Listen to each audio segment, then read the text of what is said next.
Hey guys, today I'm going to tell you how to delete data from Google Drive, PC or laptop.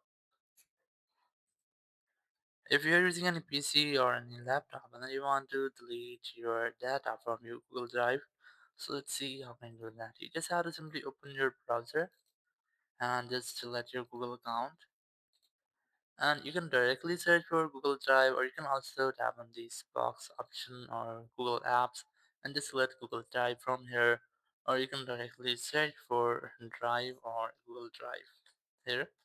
Just search for Google Drive and open the first website, and you must see this type interface of Google Drive. Now here, if you want to delete data from your Google Drive, you just have to go to storage option here, and here you must see how much storage you have used or how much storage you have available on your Google account. You just have to click on clean up space, and here just scroll down and you will see the some cleanup suggestions. So I'm gonna select this review option here at the large drive files. Just I'm going to take a review of these files. So here you will see how much files you have.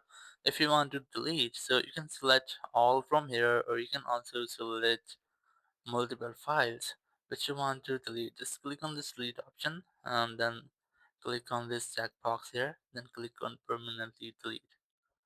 So in this way you can easily delete your Google Drive files. Thank you very much for watching the video. Until next video, bye bye.